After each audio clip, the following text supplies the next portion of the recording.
On this week's episode, DC News Deal with an Old Bad Man.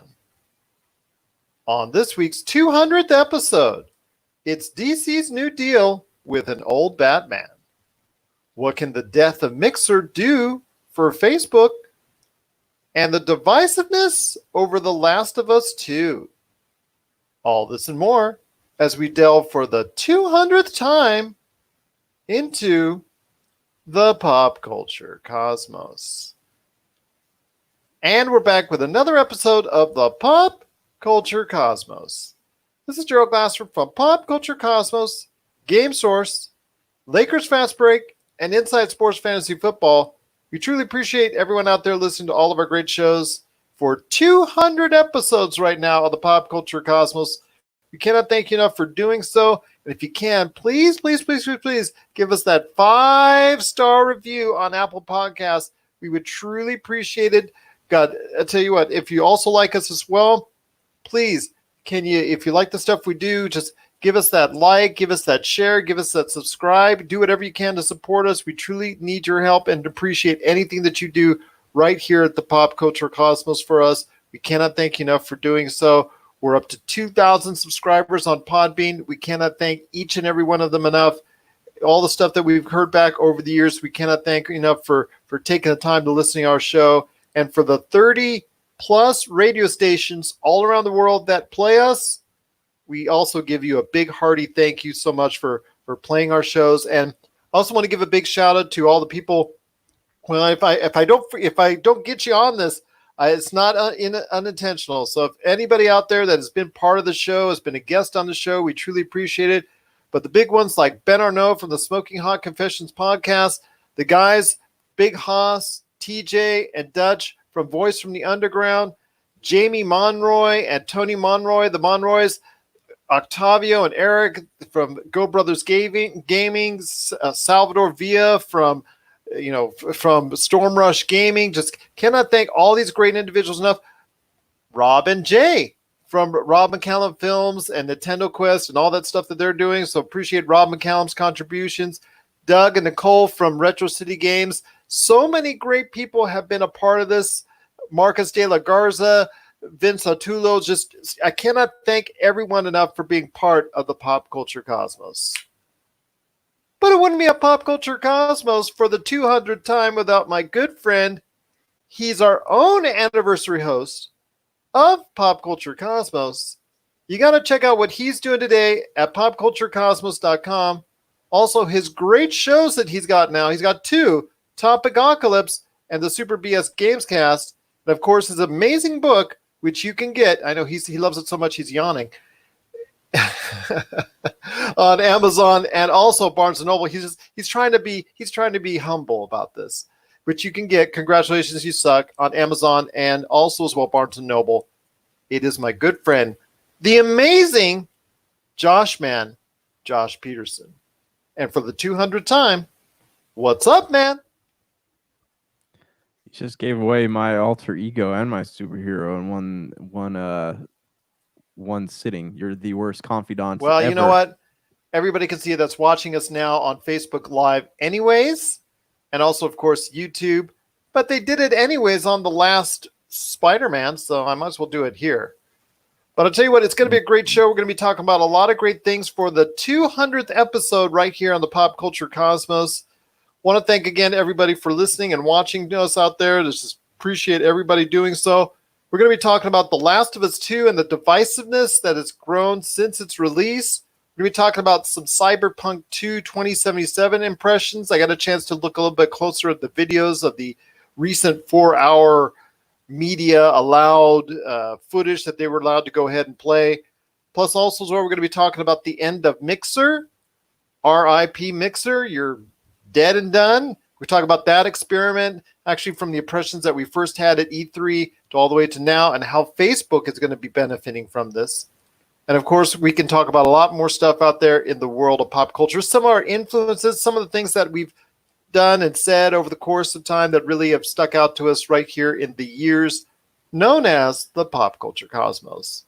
But first, my friend, it is DC we're going to hit DC up right here on the Pop Culture Cosmos 200th episode because, well, if you didn't get a chance to watch us on Facebook Live, and I unfortunately accidentally kind of deleted the video, and I apologize for doing that because I know we wanted to go ahead and start sending this out to our good friends that want to go ahead and send out the video of this all around the world on television stations now and all that.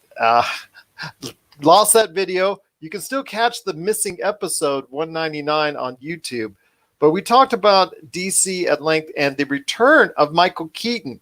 He is negotiating right now with Warner Brothers on a return as Batman in an upcoming Flashpoint movie, but also to return to his role as Batman, playing that role in a kind of like Nick Fury-ish type role where he's in several movies, not in, let's say, making a big appearance in any of those movies, but helping tie the future together of the DC marketplace. So I want to ask you, my friend, your thoughts one more time about Michael Keaton returning to the DC universe. I think that it is a great thing because you have people who are fans of all the old movies. You might have someone who is a fan of like the old Batman movies, right? And they're like, well, why should I get involved in this new in the new DCU? I feel like I'm too far behind. And then you have people who are sitting there as fans of the new DCU heroes, and they're like, why should I go back and watch these old Batman films, which are actually really good, by the way. That might be those two factors might be holding both sides back from doing just that. So it's awesome that they are going through and connecting these universes just like they did on the television show, which kind of seemed to me like it was paving the way for what was going to happen in the DCU. But I think it's a great idea. I think that Michael Keaton is kind of experiencing a renaissance of his career, which started with Birdman, then he was in Spider-Man, now he's going to be Batman again, and this is something that is necessary. It's something that's needed, and I think it's a great idea. My question here is just how big of a role is he going to play in this film, and are they going to continue movies in that universe, the Tim Burton, Joel Schumacher universe, or are they going to like somehow bring Keaton in, have the Flash mess everything up so badly that Keaton is basically the new Batman of the DCU? There's a lot of questions there that I want answered. Well, they also talked about doing it in form of a Batman Beyond type feel. Then they, I know Noe and Fine talked about when we remembered Joel Schumacher. You're right. I mean, is Tim Burton going to be involved in any form or fashion? I'm not sure about that going forward, but I do know that it's something where you could put Michael Keaton's Batman as an elder statement. I want to see a Batman in the middle. I mean, who's going to be partaking into this Justice League if they ever decide to revive that? Because I know it's something, hopefully, that they'll want to go back to. I'm hoping that the Snyder Cut will connect with audiences. I'm hoping that it will get that type of good vibes back towards a overarching narrative. You and I have both been talking about that and hoping for that as well. So I just want to say I would really love to see a future going forward with the various Batmans, because you have Robert Pattinson's Batman in a different timeline. And then hopefully you'll have a modern Batman, but you also have an older Batman, a Bruce Wayne, maybe looking at it from a different point in time, because you're going to have the Flashpoint movie that's going to come out, and that's going to delve with different types of universes and the multiverse and all that good stuff. So it's going to be an interesting mix how they play it out, but I'm not sure I want just Michael Keaton's Batman to be the only representation of Batman outside of what we see from Robert Pattinson. That's going to be separate entirely. I'm just hopeful if they do decide to go ahead and extend the DC universe and make an overarching narrative, that there will be an older and a younger Bruce Wayne, or aka Batman, involved. Well, I mean, on that note, I don't think that that's going to be an issue, because I don't see Michael Keaton really being able to take that role on for, the next 10 years, which is what people usually, the contract length that usually comes with a role like this. I think that, Michael Keaton will play this role. He will play the mentor in some way. I would love to see the Batman Beyond universe go. I would love to see, him maybe. I would love to see Terry McGinnis pop up in here, as Batman Beyond, because as if you've read the comics, you know that Terry McGinnis is basically a clone of Bruce Wayne that he created, and it just all the right pieces fell into place, and that's how he ended up with in Wayne Manor that night, and he got the suit and all that. But I'd love to see something like that happen. I would also love, my ultimate dream wish here would be to somehow have the Flashpoint bring Christian Bale in as Batman. Have him become the new Batman of the DCU. I know that might be asking too much, and that probably won't happen, but it would be cool to see. But yeah, I would not want to see Michael Keaton live in that role for, live in the Batman role for longer than a few movies. I'd love to see him just kind of take on the mentor role. I would love to as well. I mean, it's something that I want to see. I mean, I'm just so glad to see it, and I'll tell you what, it's just something that I'm very interested in seeing, and I'm hopeful that the DCEU will go ahead and be something that I want, that we'll want to see for a long time coming. And I just want to go ahead and introduce us right now live towards the Pop Culture Cosmos 200 episode right now on Facebook Live. I want to thank everybody for watching. There's been quite a few of us watching out there, so we want to thank you so much for being a part of today's Pop Culture Cosmos. Cannot thank everybody enough for being a part of it, and all the people I want to thank out there from, again, all the great people at Retro City Games who've been a great part of this, and Douglas and Nicole, and obviously Rob McCallum Films with Rob McCallum, Jay Bartlett, all the great people that are out there. Just cannot thank you enough for being a part of it. From Ben Arnault from the Smoking Hot Confessions, Noe and Fine from Honey Queen, Jessica Box from the TV Ratings Guide. You've been so much a great part of this. Vince Otulo from the Sports Card Podcast. You also talk about the great people that have been out there that have come on to the show. Marcus De La Garza has been a great part of it as well. I mean, there's so many people out there that have been a part of this. Voice from the Underground, the guys that have been fantastic. Just so many people support us for 200 episodes, and we cannot thank you enough for doing so. But getting back to what we were talking about as we were going to, and as we did in our missing 199 episode, you can still find on YouTube. When it comes to DCEU, I mean, how do you think this is all going to play out, man? I mean, when it comes to Michael Keaton now most likely being a part of this universe, we have the older Batman, we have the younger Batman in Matt Reeves' Batman trilogy, which is not going to be a part of this connected universe. Do you still think they can cohesively connect the universe at all? I like to say when it comes to DC, never say never, right? Because the moment that the Joker came out, everyone's like, no, it's just going to be standalone. He's just going to be doing his own thing. And then, that movie was just a smashing success, right? And then the Matt Reeves Batman came along, and everyone's saying, well, maybe we don't have to put Joaquin Phoenix into the DCU, but it might work well with Robert Pattinson's Batman. So never say never, and if that ends up being good enough, they might very well have him, somehow be incorporated into the DCU. So this right here, the Flashpoint, is a great. So let's look at this, right? Marvel has over the years dabbled in the multiverse, right? They've kind of done, we have our Secret Wars, Secret Invasion. We have our, the whole thing with the, I forget what the universes are called, but they had like the Ultimate Universe and all that, and it all came to an end recently, right? And that's what put Miles Morales into the main Marvel universe. DC, on the other hand, has made it known for a long time that they are dealing in multiverses. Like, it is perfectly normal to have all these heroes, exist in their own universes, doing their own thing, fighting their own villains, and they've actually made big event comics out of this, like Crisis on Infinite Earths or Infinite Crisis, whatever you want to do. Remember, and they reset the numbers, and they have like the brand new Batman, or the what is it, the Batman Who Laughs, right? Where I think it's Joker who becomes Batman.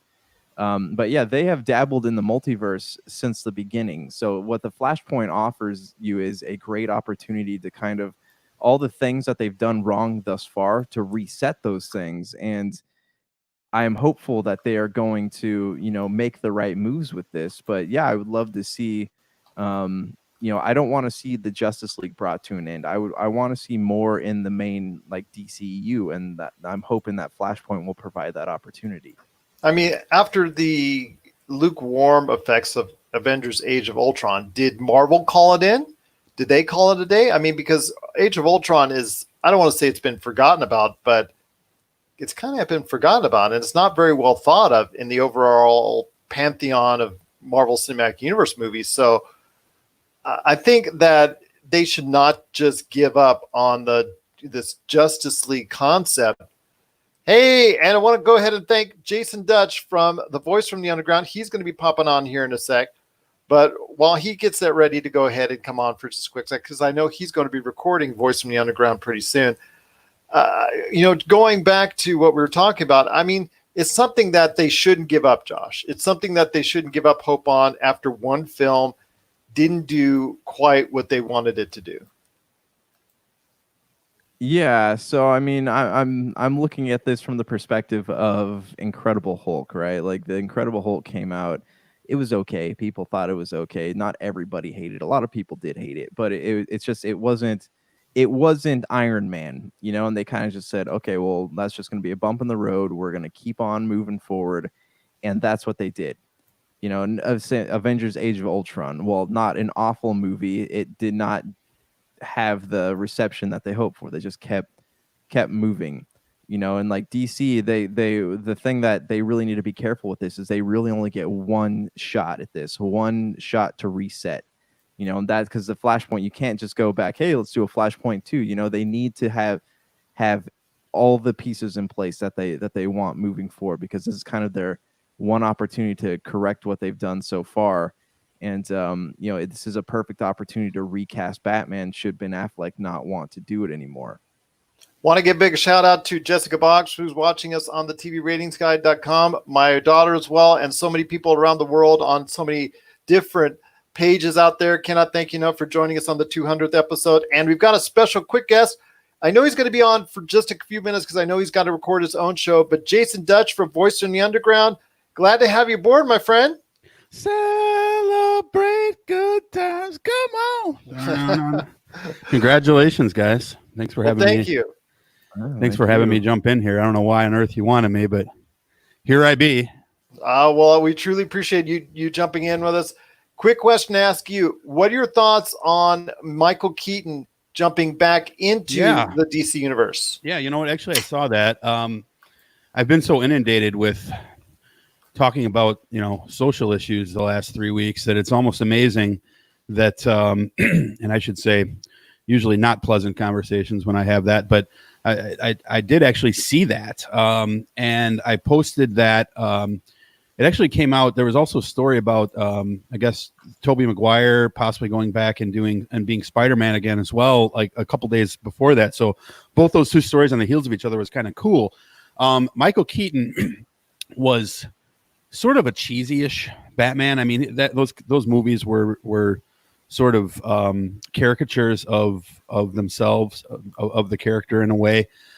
So it's not like, I don't think usually that type of Batman would fit into a larger, superhero team type of film format. I'm not sure that he would go great with like a Justice League.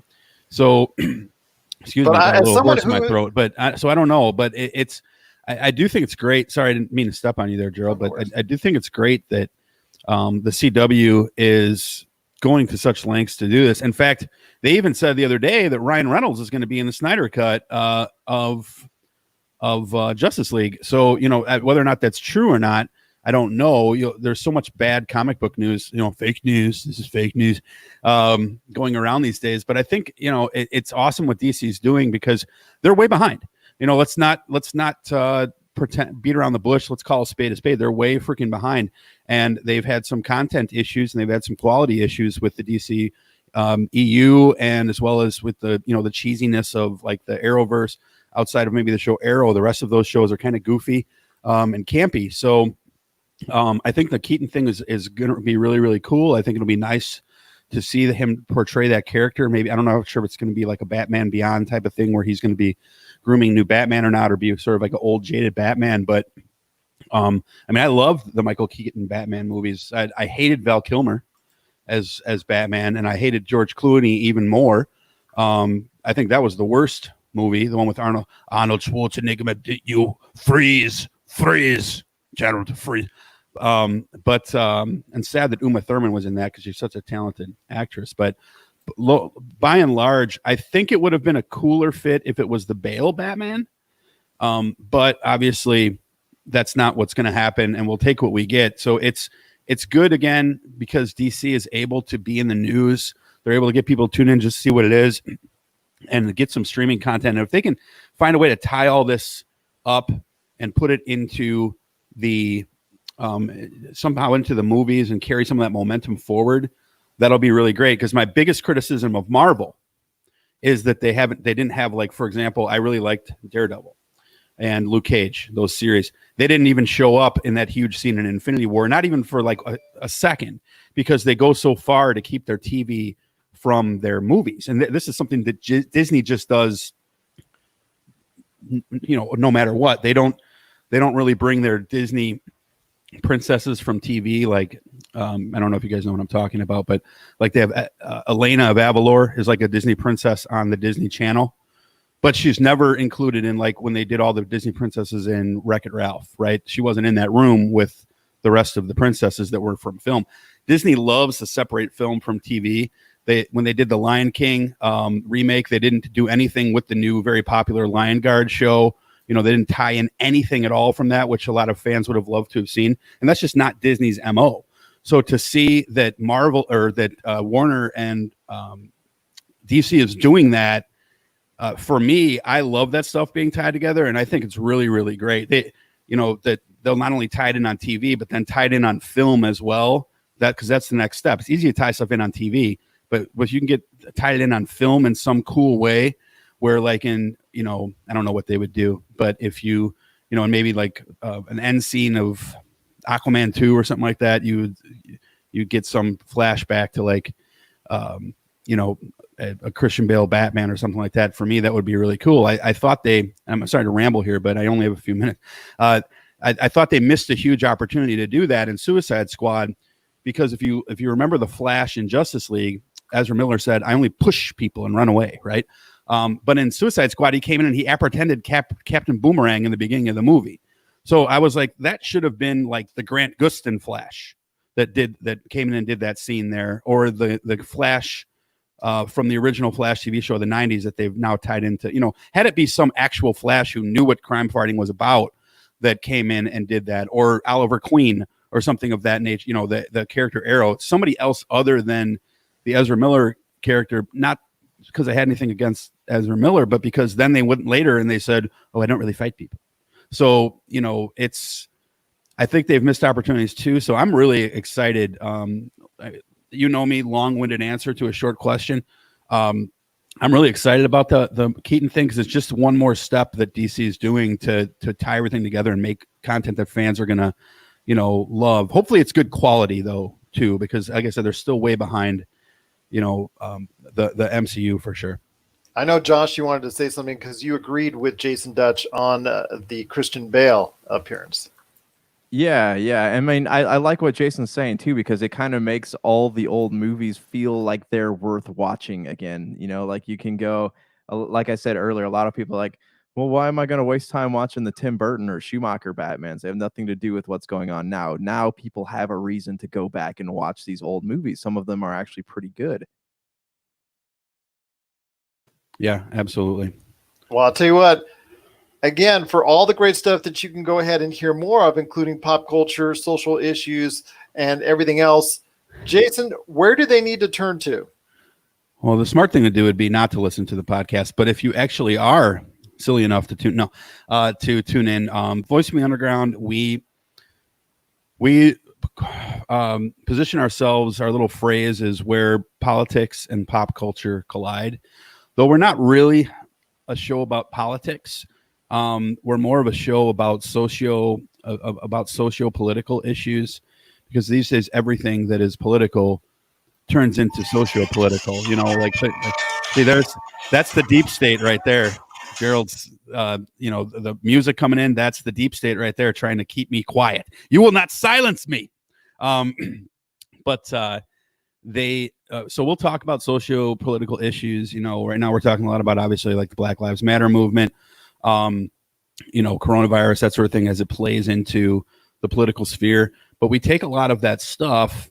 We'll be interviewing some Congress people, some congressional candidates coming up here in the next months or so. Tonight, we're going to talk about, who Biden should pick for his VP. But we'll take all that stuff and we'll smash it together, juxtapose it, as you may say, with pop culture. Stuff like comic books or sports.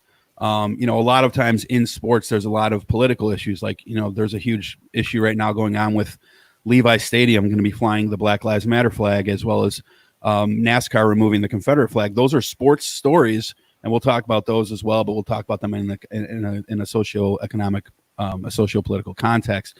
But we love comic books. We're all three of us are big, huge nerds. TJ probably the biggest comic book nerd that we have. He knows everything about DC. I'm a huge DC guy, so we'll talk about DC and Marvel, Game of Thrones, stuff like that all the time. Walking Dead.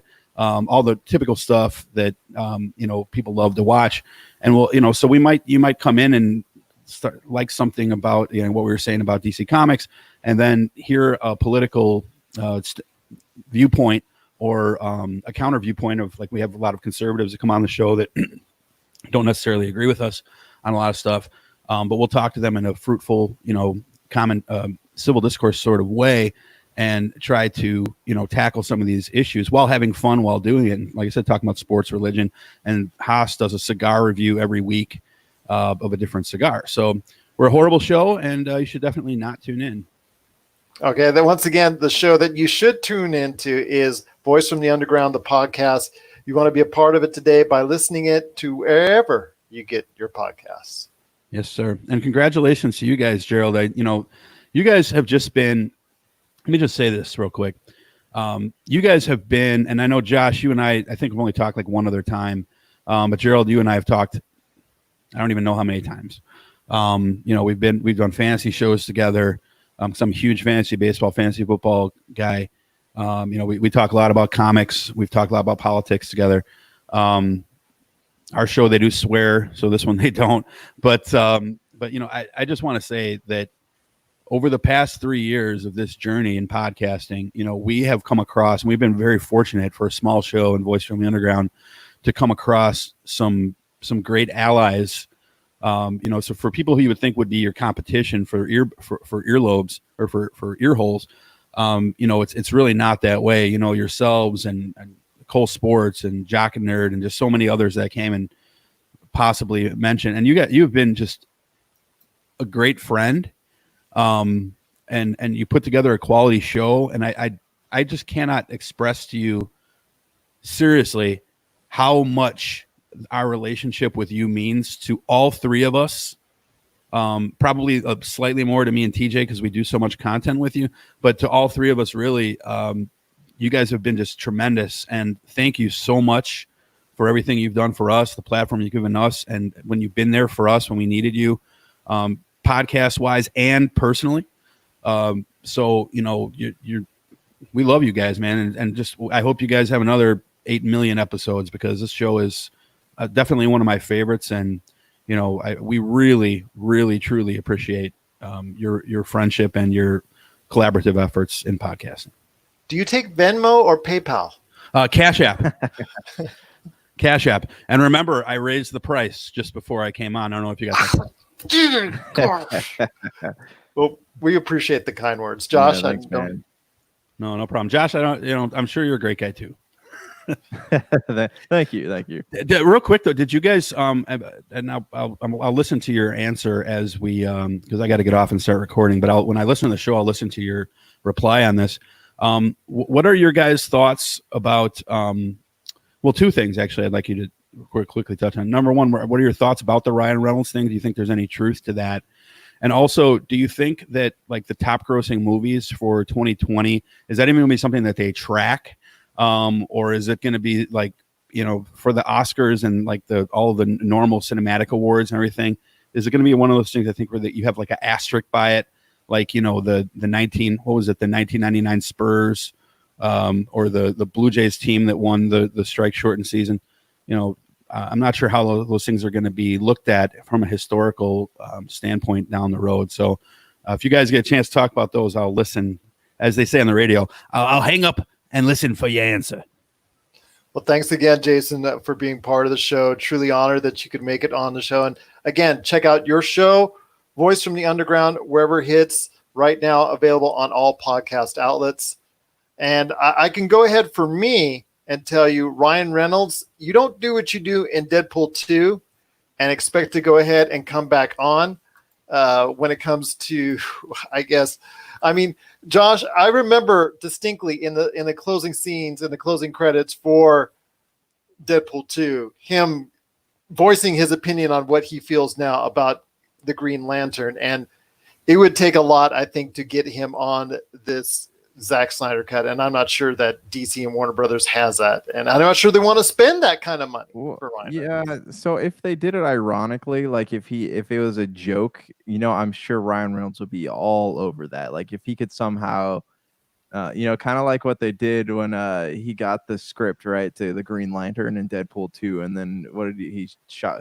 How did that end? He shot him, right? If I remember, he shot himself. He shot himself reading the script. So happy about being part of it. Had the big smile on his face, and next thing you know, you see the bullet hole through his head. Yeah. I mean, if they did it in like a comedic way, like I'm sure that would be, he'd be all over that. But I don't know, like how into having him join on, you know, return and be serious about it. I don't know how into that he would be. But you know, I hadn't heard any rumors about that until Jason had mentioned it. So I'm curious. I want to kind of do some reading up on that. But yeah, I'd love to talk about that again on the next show. I just I need to know more about it because that definitely sounds intriguing to me, but it just depends on how it's done. Comicbook.com and also as well, We Got This Covered have said that he's possibly negotiating. I haven't heard it covered by Variety, Hollywood Reporter, Comic Book, and We Got This Covered. They like to throw a lot of stuff out there, so they're not the most reliable source. So I'm just going to say that right now.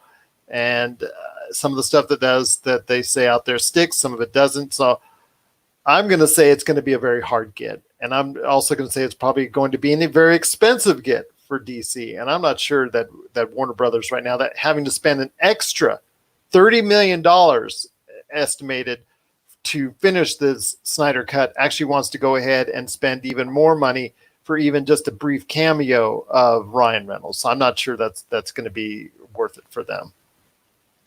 Yeah. I mean, I'd definitely be interested in seeing it, but it just depends on in what capacity. I know that he hates that role above pretty much everything else he's ever done. And it just depends on how willing he'd be to go back and you know, try it again. Yeah. Well, there's a lot of other Ryan Reynolds movies that may not go well with today's audiences. I mean, I was looking at Waiting and remembering Waiting the other day, and I was watching some old clips from that, and I had seen that when it first came out, and that's a movie I don't think that would go over very well with audiences at this point in time. Yeah, well, let's be honest. You can't do anything these days that you could do probably 10 years ago. You wouldn't be able to. Like you go on to a modern film and you like make a fart joke and you're gonna offend 1,000 people. It's just that's the market these days, and it's. I'm surprised that Kevin Smith is able to still do what he does, but he's also a really good dude and people love him. So I guess the circumstances vary.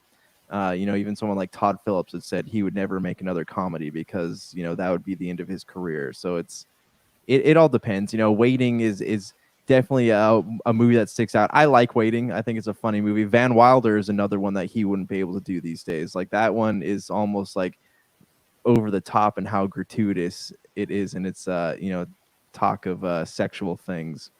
Well, that's something we're doing as we put more and more countdowns on the popculturecosmos.com site, is I have to look back a lot of this footage that we're seeing from movies that are on that list. And it's funny because Jack Nicholson's characters in various films that he's done would also not fly with today's audiences as well. I mean, As Good as It Gets, Chinatown, maybe. There's some other stuff that he's done that would not be so hunky-dory with today's audiences. And you'll see that a lot of movies from the 90s and 2000s, I mean, when I reflect and I look back upon them now, a lot of the way that they were structured would not be structured if they were go ahead and let's say they were debuted in 2020. Yeah, and I mean everything has its time and its place. And I want to talk about this on a future show, but like I feel like there's not really anywhere to go for. There's not really anything for storytellers to do anymore. There's a mold. If you want your film to be successful, you have to talk about this, this, and this, and don't do this, this, and this, and that's how your film would be successful. And that kind of makes me feel like we're not going to get, original stories anymore. Even if people are like, hey, let me make an indie film that has nothing to do with a franchise because we're tired of those movies, you're still going to get the same molds over and over again just because people are so afraid of the audience backlash from telling things or doing things that people might find offensive.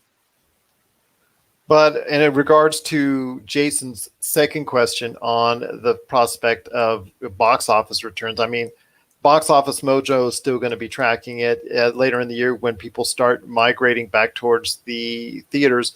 We are seeing movies like Mulan, Tenet, and others getting bumped back even more. There's really no movies now that's coming out in the month of July of any note because they're all being bumped back to August because of what's going on with the coronavirus here in the United States. So those movies are being hurt, and there's a lot of other movies that are transitioning. Also, Disney's Soul, that also from Pixar, that also got pushed back, I believe, as well to November 20th. So there's a lot of movies that are now being that there's always going to be in state of flux for the foreseeable future because of the fact you have the coronavirus and all that. And this brings to what Jason was talking about as far as the Academy Awards and awards and whatnot. I think streaming movies, whether or not they get on as an entity in what was the minimum I've talked about before, LA and New York, you have to be on those theaters by Christmas in order to qualify for the Academy Awards. I think you should just out anything that appeared on one of the major streaming services or on the big screen should qualify. I mean, there's been a few good films that have come out just straight to video that I think they need to consider when it comes to what's going on with the Academy Awards. I mean, there's several. Defy Bloods on Netflix, and there's been quite a few others that I think that should be honored, that should be considered at least for those awards before, and not having to go through the hassle of being on those New York and LA theaters by Christmas. I think this is the one year that they should throw all that out. Well, I was reading an article, and I don't know if this is true or not, and this might just be somebody speculating, but they're saying that the Academy Awards is going to push back a few months and give these movies that are coming out in November, December, January a chance to make their theatrical runs. And I don't know how much truth there is to this. Again, might just be speculation, but that might be one way of solving that problem.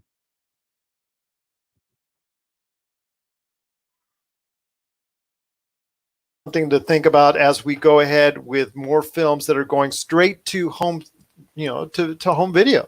They're going straight direct to home video. They're going to these outlets, these streaming outlets. So we'll wait and see how that lines up. But again, with the DC universe now it's kind of at a tipping point where or not could be a really big success going forward, or whether or not it's going to be that disarray.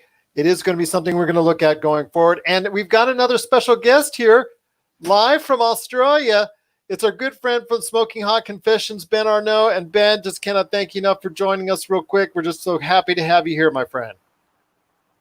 Mate, thank you for inviting me on. It's a very special episode for you guys today, and I appreciate you having me be a part of it. And by the way, how do you like Gold Coast in winter? My gosh, it's so nice out there. It looks so nice. Yeah, that's a great winter for you. It looks like much better than mine right now on 110 degrees. I don't know how you're doing, Josh, wow. up there in Texas. It's moist in the air and it's hot. So yeah, not as good as what Ben's got going on behind him. You've got the nice, clear, sunny skies, and we've got the dust storm going through the lower half of the United States. Yeah, how nice that is. Oh, wow. But I wanted to ask you real quick, my friend, your thoughts on Michael Keaton coming back to the DC universe. Love it. Best thing I've heard in so long. I remember being 10 years old and going to watch that movie in the cinema and just being absolutely blown away because I'd been a huge Batman fan my whole life. My mum actually has photos of me about 4 years old dressed up in Batman costumes and all that sort of stuff. So, yeah, I'm absolutely stoked. And from what I've read about how they're going to use him to tie together, use him as a Nick Fury type character, I think that's absolutely fascinating. And I can't wait to see it. I'm thrilled. You and I both, and I know Josh is excited as well for it. And it's just an incredible ride to see, hopefully on the way for those fans of the DC universe. And, you know, I cannot thank you enough again for being part of the show, my friend. But before, I know you can't stay on long, but before you head on out, you got to tell people why the Smoking Hot Confessions is the best experience out there for, you know, not only great grilled foods, but, you know, the experiences, the whole grilling scenario, just everything that does as far as barbecues.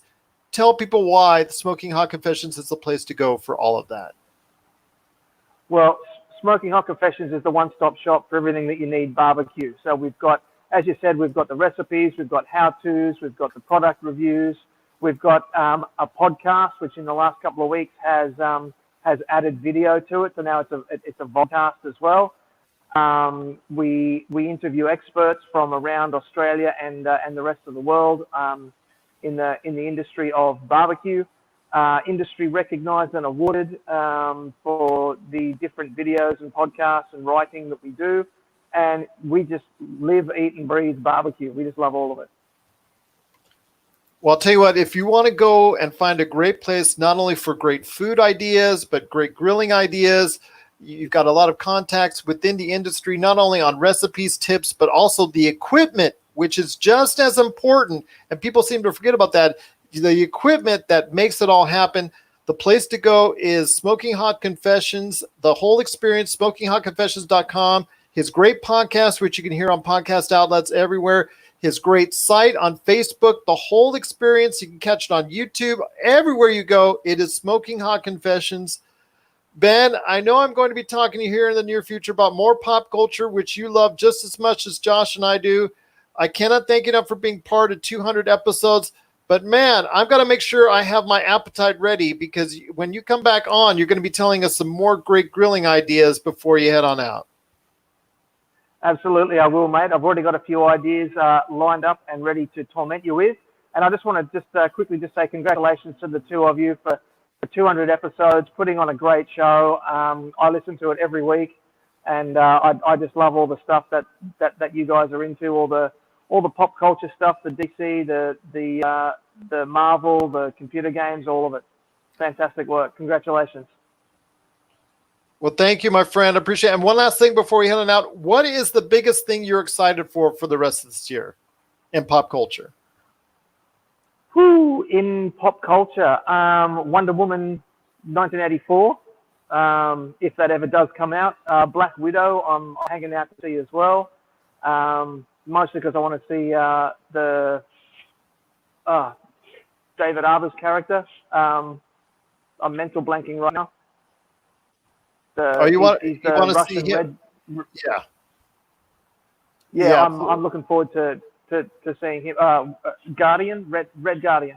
Yes. It's definitely going to be exciting to see. And, of course, your friend, Baby Yoda in The Mandalorian as well. Yes, I forgot about that. Yes, Mandalorian Season 2. That sounds awesome. Well, I'll tell you what, my friend, I'm excited, and you're going to come back on the show many more times in the near future to discuss that with us right here at the Pop Culture Cosmos. Again, Ben Arnault from the Smoking Hot Confessions. I know your time is short with us, but I truly appreciate all the way from Australia. Beautiful area out there. I'm so envious and jealous right now. I've got dust. You've got sunshine. I don't know how that works, but you know what? We're glad to have you here as part of the Pop Culture Cosmos. Thanks, everyone, mate, and I'll catch you next time. Thank you so much, my friend. And I look forward to seeing you on the show as much as possible. And again, all the best to you as, just out there in Australia, and all the best to you with everything you're doing at Smoking Hot Confessions. Thanks, guys. You too. I'll catch you later on. Bye. Take care, my friend. Bye. All right. I want to head to I want to head to a couple more things before we head on out, my friend. And that is Mixer. Mixer last week. Man, this is something that you and I talked about. I think, were you there with me when I interviewed the head of Mixer at E3 when they just introduced it? I remember I was behind the camera and you cannot remember his name for the life of you. I know I worked better than that. I did so much better at CES. You would be proud of me. Well, I guess I don't have to remember his name at this point because Mixer has died a horrible death. I guess buying Ninja, as far as, paying so much in a contract for him and paying for his exclusive rights and exclusive footage and exclusive streaming didn't help the service, because Microsoft last week decided to nix the channel and go ahead and align itself with Facebook Gaming. So I want to hear your thoughts. I was hoping to get Jamie Monroy on this, but I want to hear your thoughts, my friend, on this transition. A failed experiment for Microsoft. You've seen this before from Apple, Microsoft, and all the big ones that are out there. They just go ahead. They don't have much patience for it. If it's not working the way they want to, they just brush it right off. How do you think this is going to work out with Xbox now aligning itself towards Facebook Gaming?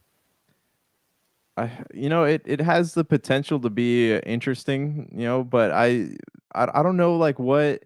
Because my first memory of Mixer, remember the first time they announced it, they said, hey, we got this new streaming service. We're going to use Mixer to run all of the live streams from E3. And what happened to all those live streams that year? Not too much. They all of them crashed at least once. Yeah. And, that was that was a very foreboding, start for them. What do we say about first impressions? You only get one. And now Microsoft is they shut down Mixer. They're closing down all these stores. Do you think that there's maybe it could be something, teaming up with Facebook could be something interesting. But again, like Facebook has been in the news for so many controversial things lately. Like I don't know if that's very good PR for Microsoft at this moment in time, especially with people like wondering what's going on behind the scenes. Should we be concerned about Xbox? They're closing their stores, they're shutting down Mixer. Like, what is happening? Do you think, you personally, do you think that this is cause for people to be concerned? I would think it'd be a concern because, like you said, the issues with Facebook and not basically trying to control itself until recently, been so much pressure on Facebook. They've lost so many advertisers. And that's the thing we see with all these networks and all these streaming services. It's until you start losing the dinero before you go ahead and, bailing out, and they see all these advertisers, jumping ship from Facebook, and now Facebook wants to do something. Too little, too late almost. But I still think it's going to be something that is going to be a positive for them, and it reaches a broader audience, because I think Facebook is a large enough entity where people will migrate back to it. I mean, I know there's a lot of people that have said, I'm never going back to Facebook. I'm never going to Facebook again. But the audience for Facebook is still so large. And the things that you can do on Facebook comparative to the other social medias that are out there, you can't quite do the same things you can do on Facebook as far as like what we're doing on Facebook Live. But also as well, the interaction. I can post this on several different outlets. I can't do that with Instagram. I can't do that necessarily with TikTok or YouTube or any of the other ones that are out there. That Facebook is a entity all in of itself that it would be hard to go away from 100%. I think a lot of these advertisers will eventually come back to Facebook because they see the potential of it. They see the things that it has, and I think. Yeah, Xbox and Facebook Gaming is going to take a little bit of hit in the short term because of the stigma that Facebook has right now. But I think in the long term, it's a step in the right direction because they weren't going anywhere, even with Ninja and all the other big name contracted streamers that they had on Mixer. Even with those big names, they still weren't able to make much of a dent in the streaming world compared to Twitch. And I think if anything out there can, it would be personally Facebook gaming, because Facebook gaming on Facebook, it's so easy to watch. It's so easy to run through and scroll down, and there it is, Facebook gaming. It's just, for instance, when we go ahead and start running our D&D's videos once again, or the Star Wars D&D videos once again, I'm going to go ahead and pop it on Facebook Gaming and see if that works, see if they'll allow me to. And I will probably get a larger audience from it. I've tried to stream on Twitch as of late. I haven't seen very much of interaction. It's just, for me, it's a kind of tit for tat. So I see a lot more results when you and I go ahead and talk on the 200th episode of the Pop Culture Cosmos. I've seen a lot of interaction so far. And I've seen, as far as all the stuff that I've done on Facebook Live, get a lot more reaction than I do on Twitch. So I think it's going to be based on the type of streamer that makes a dent into it. But I think Facebook Gaming ultimately, in the long run, was a better decision for Microsoft to align itself than just saying, hey, we're going to ditch Mixer and go back to Twitch. Yeah, I mean, it also sounds like it might be mutually beneficial to both companies, right? Because Facebook had announced, Well, Facebook Gaming's been here a while. Facebook streaming for them has been a little while. No, it's just something that they haven't been able to get a really nice hold of yet. Yeah, it's something that Facebook had announced, right, that they were looking into acquiring, their own first party studios to build games for them.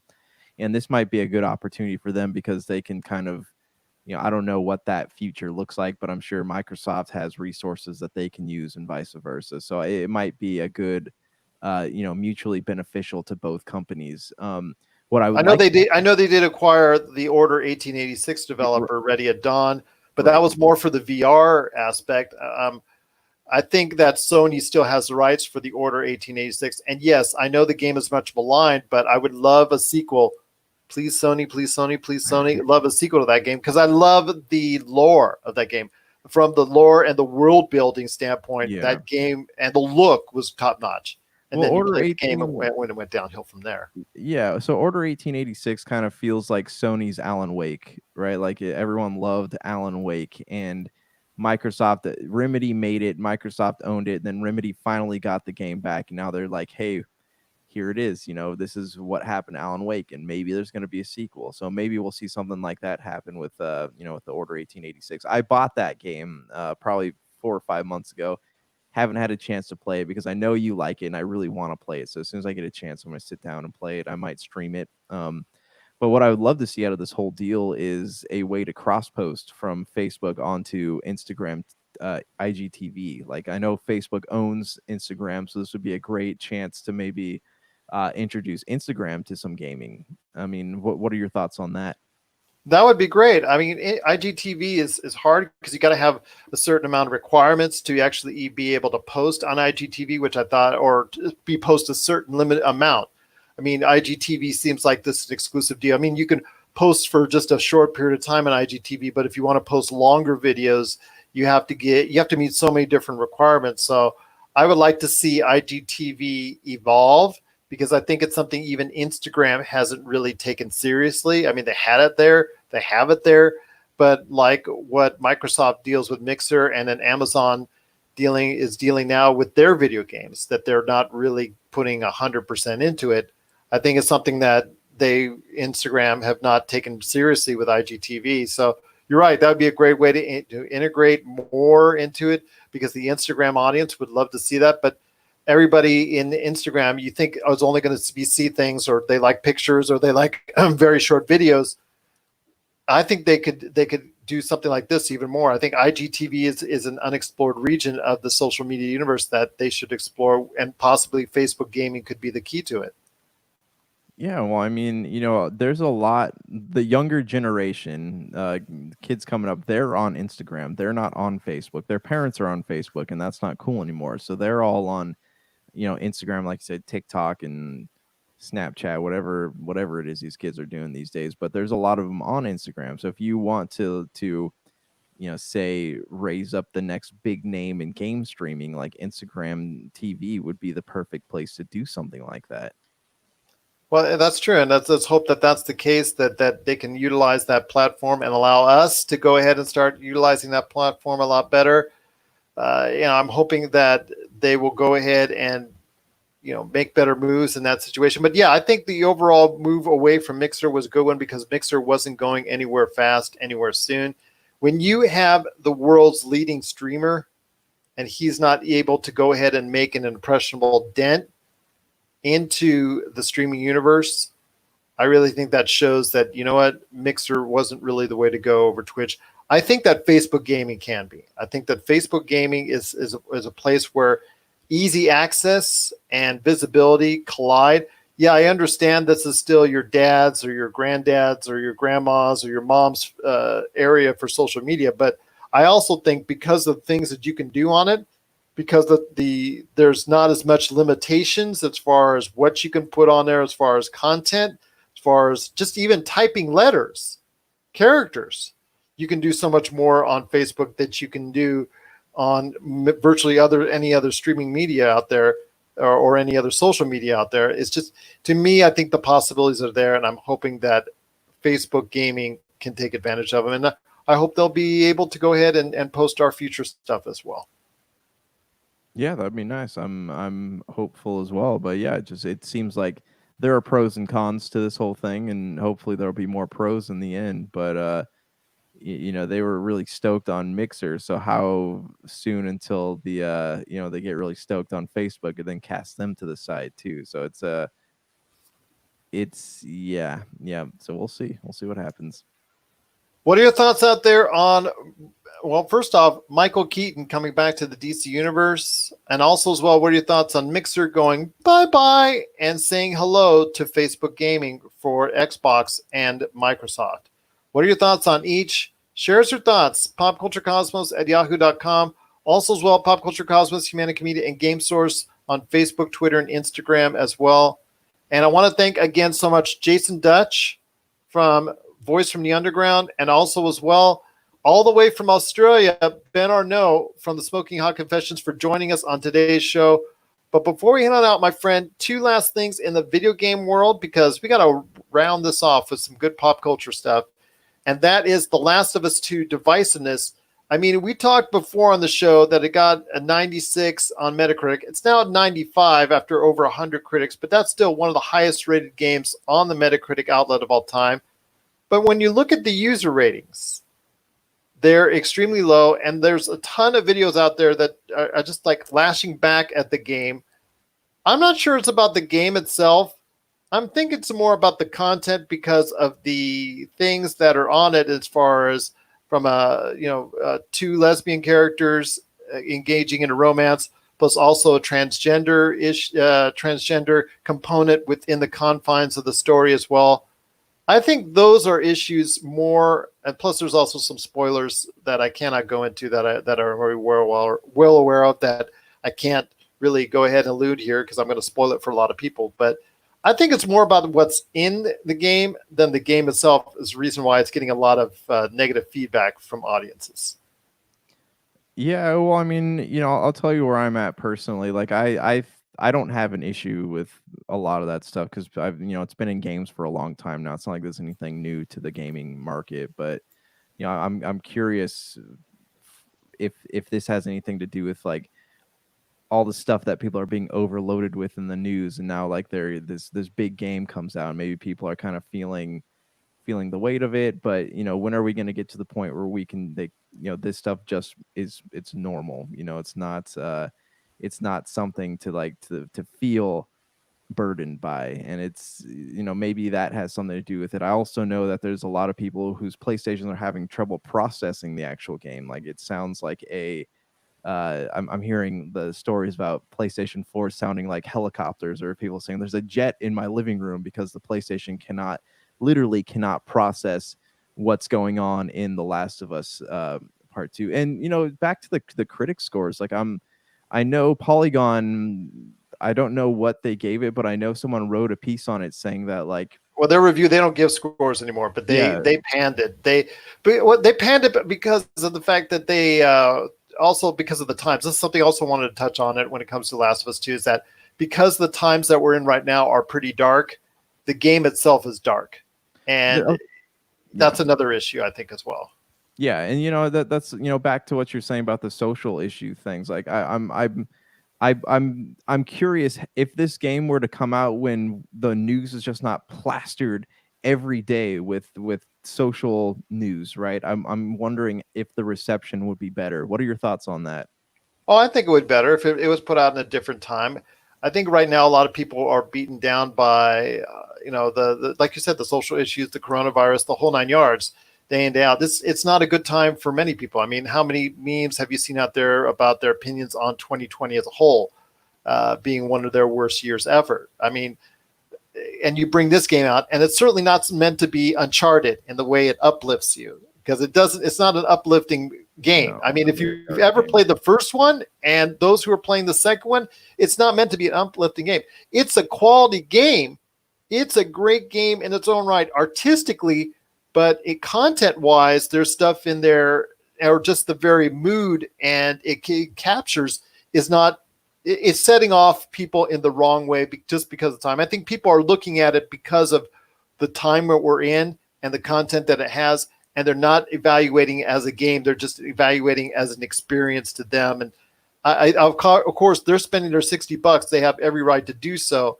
So I don't want to go ahead and dissuade that, but if they're looking for it as far as a positive, uplifting experience and enjoyable game, that they're going to go, oh, this is great, this is fun, exciting.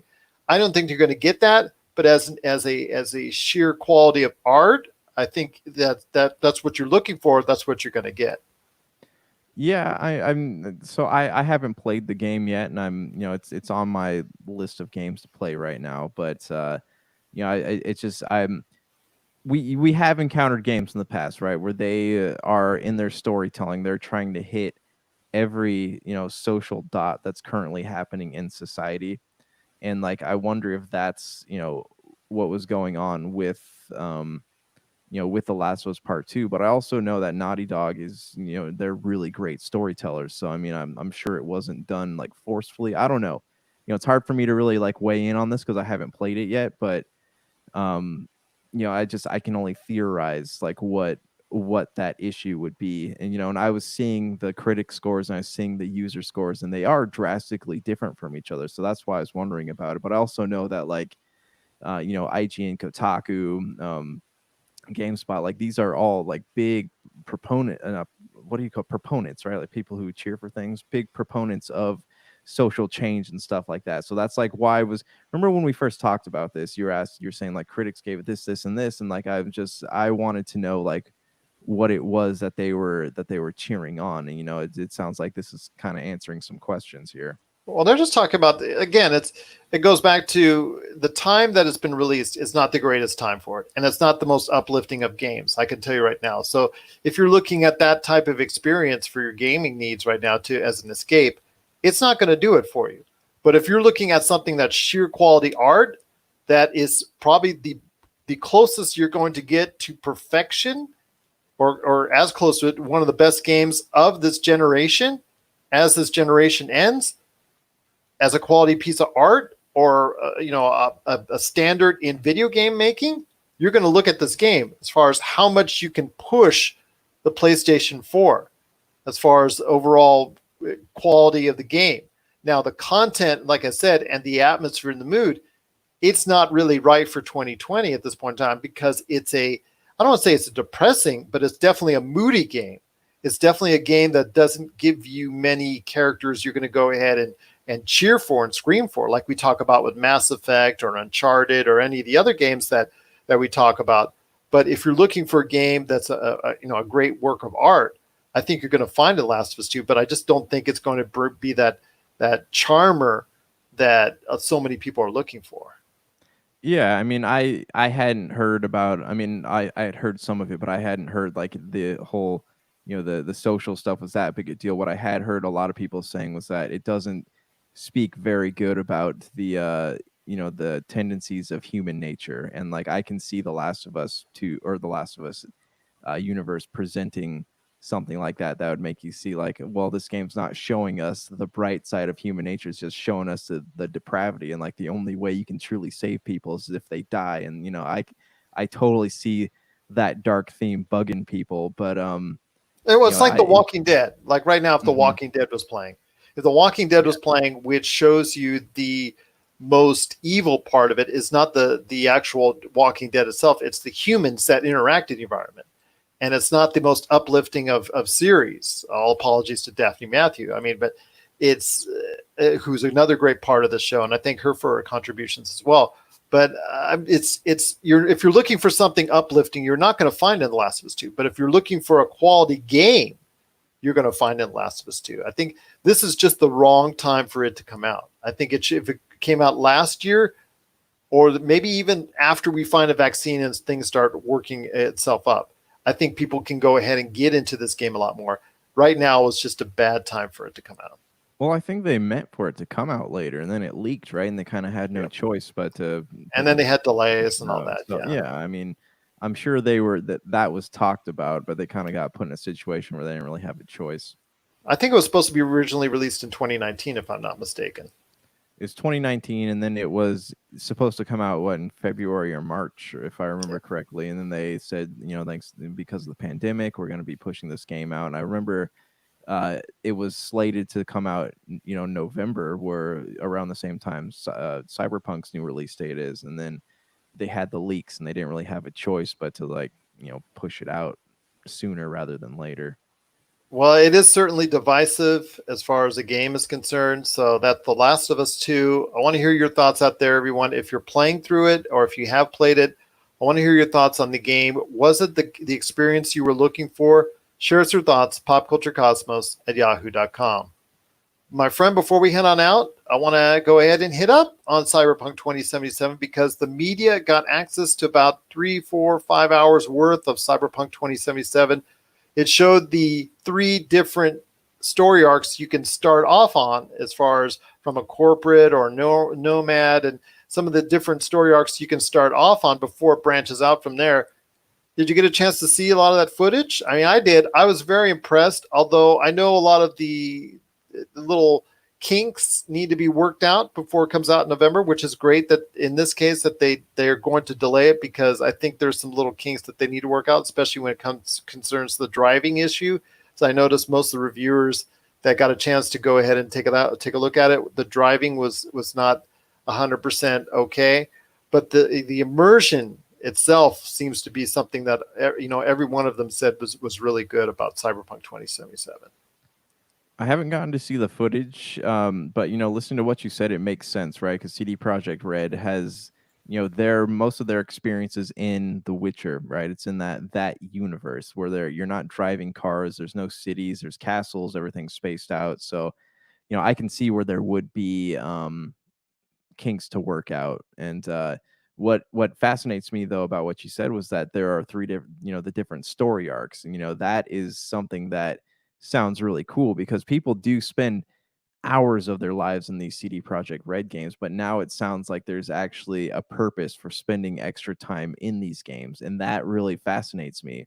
How, as you saw the footage, how close does it look to something you'd see in like a Deus Ex game?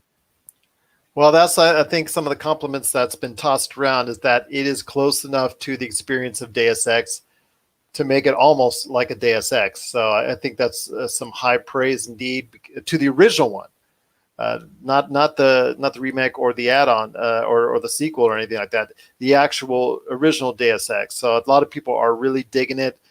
That type of theme. I just love the shots of the city itself. People see the detail in the city shots and the cityscapes that's there, all the things you can do and go into and all the businesses and all the daily walks of life, and it's populated with people and NPCs that you can interact with, and that I'm looking forward to when it comes to Cyberpunk 2077.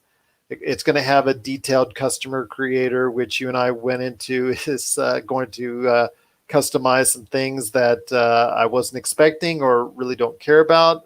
And you can go ahead and get an idea what you might think that would be. But I'll tell you what, my friend, that Cyberpunk 2077, it's got a lot of hype to it. It's got as much hype as any game that is coming out this year. And I think that right now it's on its way to come close or to meet up with it. I don't think it's going to surpass it, but I think it's going to do a very good job of being an excellent, immersive game that I think a lot of people will enjoy. Yeah, I'm excited about it. It seems big. Like it seems like a really, really big game. And for that very reason, I'm hopeful that it is something worth spending time in. It's something you will find. You can drive all over the city, find side quests, and not just like the repetitive stuff that you get in Watch Dogs, like the car challenges and stuff, like legitimate character interaction that that shows development, something like what Assassin's Creed Odyssey did, but with all the different side quests you do feel like they mean something. That's what I'm hoping for. I'm hoping for it as well. And if you got a chance to see the footage already on the 3 to 5 hours that was made available to these reviewers and to these media outlets, I want to hear your thoughts. Both Josh and myself, we want to hear your thoughts on this footage. If you got a chance to take a look at it, what are your initial impressions of Cyberpunk 2077 as the first 4 hours gets released out there to take a look and see what you can do within the world? Share your thoughts, popculturecosmos@yahoo.com. Also as well, Pop Culture Cosmos, Humanica Media, and Game Source on Facebook, Twitter, and Instagram as well. My friend, it's been a great episode. We've got a big week ahead, not only with the 200th episode of the Pop Culture Cosmos, but also as well, we've got several episodes of the Lakers Fast Break. Inside Sports Fantasy Football is coming back. Also as well, we've got, I think, a Super BS Gamescast on the way. Brand new Super BS Gamescast is recording tomorrow, so that'll be up this week too. PopCultureCosmos.com, we're continuing our countdown of the top 100-ish movie countdown that was voted on by you, the listeners and viewers out there of the Pop Culture Cosmos. And again, if you get a chance, please 5-star our show or like or subscribe. Anything you can do to support us, we truly appreciate it.